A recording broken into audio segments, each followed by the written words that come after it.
The Tin Soldier. There were once 25 tin soldiers.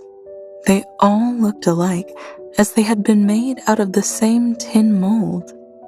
They shouldered their guns and looked straight ahead in a perfect posture. The first thing in the world that they heard when the lid of the box in which they lay was taken off were tin soldiers. A little boy shouted it and clapped his hands full of joy. They were his birthday present, and the little boy set them up on the table to play. The soldiers were exactly alike, except one that had only one leg. He had been cast last of all, and the melted tin was not enough to finish him. However, he stood steady on one leg as any of the other soldiers.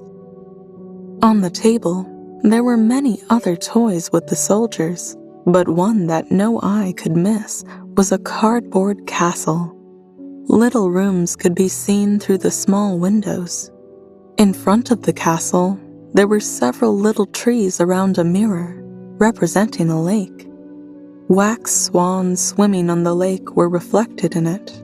All this was very beautiful, but the most beautiful of all was the tiny little girl who stood at the doorway of the castle. Though she was also a cardboard doll, she wore a skirt of transparent tulle, and on her back she had a narrow blue ribbon from which shone a huge sequin as big as her face. The little girl was a ballerina. She stretched out both her arms and raised one of her legs so high that the tin soldier could not see it at all, so he supposed that she only had one leg, as he did. That would be a fine woman for me, he thought, but she is important and lives in a castle while I share a box with 24 roommates. That is no place for her. Still, I must try to know her anyway. Saying that, he laid himself at full length behind a box on the table so that he could admire the elegant ballerina who continued to stand on one leg without ever losing her balance. In the evening, the other tin soldiers were placed in the box and the people of the house went to bed. The toys immediately began to play, to pay visits to each other, to simulate battles, and to throw balls. The tin soldiers got restless inside the box, but they could not open the lid to play with the others. The nutcracker turned somersaults, and the pencil jumped about on the table. They made so much noise that the canary bird woke up and began to sing. Only the tin soldier and the ballerina remained quiet in their places. She stood on tiptoe, her arms stretched out, while he kept himself steadfast on his one leg, and not once did he take his eyes off the ballerina. When the clock struck midnight, the lid of the snuff box popped up, but instead of snuff, a little wooden wizard jumped out of the box. It was a scary toy. "Tin soldier," said the wizard, "don't wish what you cannot have." But the tin soldier pretended not to hear. "Just wait until tomorrow then," threatened the wizard. When the children got up on the next day, the tin soldier was set on the window ledge. Suddenly, whether driven by the wind or by the wizard, the tin soldier fell head first from the 3rd floor. What a terrible fall! His whole body fell over the ledge, his one leg straight in the air, and the bayonet stuck between his legs. The housemaid and the little boy ran down the stairs to look for him. Although they almost stepped on him, he was not found. If only the soldier had shouted, "I am here," he would surely have been found. But he thought it would bring dishonor to his uniform.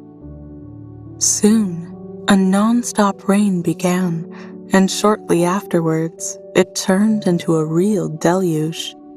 When the rain was finally over, 2 boys happened to pass by, and one of them shouted, "Look, look, there's a tin soldier.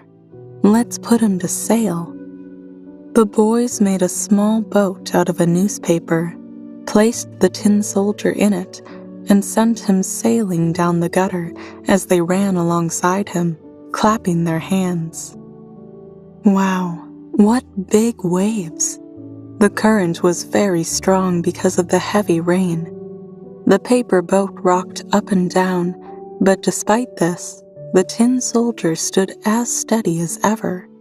He kept his eyes up front and the gun on his shoulder.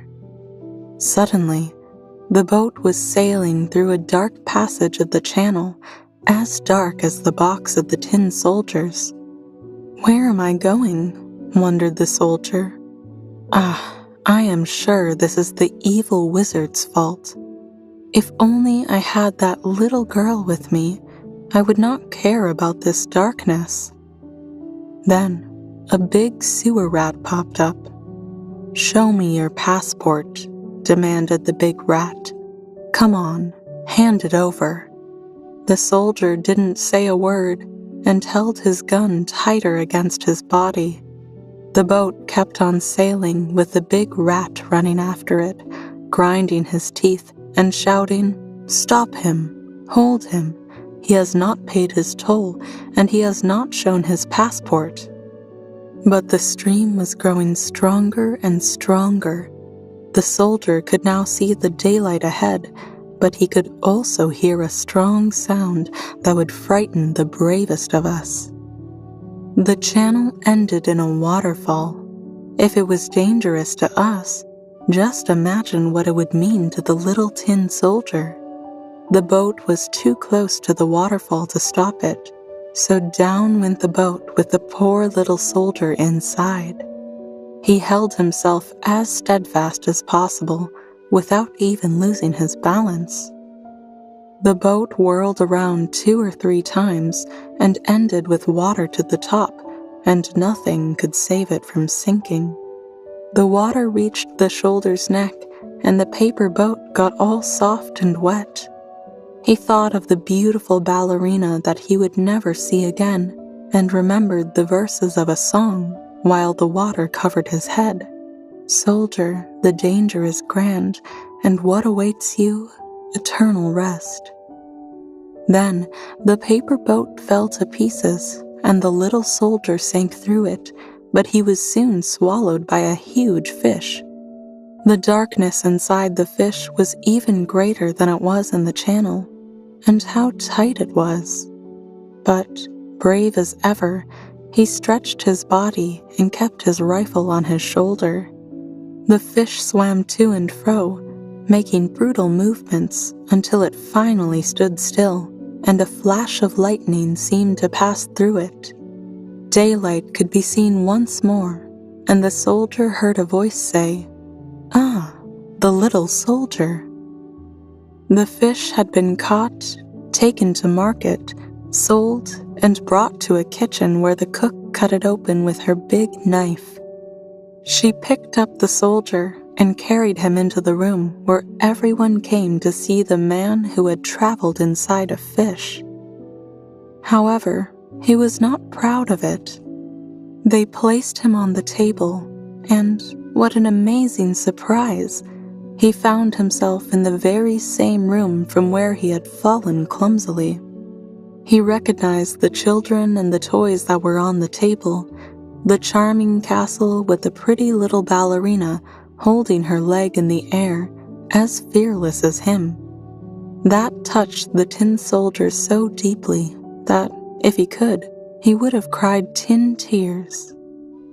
They looked at each other, but no word was ever said. Suddenly, one of the little boys grabbed the tin soldier and threw him into the fireplace. He had no reason for doing so, therefore, that diabolical inspiration must have come from the snuff-box wizard. The soldier stood steady, illuminated by the strong light of the flames and suffering with the intense heat. All his colors faded away, and no one could tell whether it was from the journey or from the heartbreak. He could not take his eyes away from the pretty little ballerina, and neither could she stop looking at him. He felt himself melting away, but he remained brave, carrying his gun on his shoulder. Suddenly, the door of the room blew open. A draft of air caught up the ballerina, and she flew like a bird right into the fire where the tin soldier was, and disappeared into the flames with him. The tin soldier melted down, and the next day, when the housemaid cleaned the ashes, she found a little tin heart. But of the ballerina, only her sequin survived, darkened black by the fire.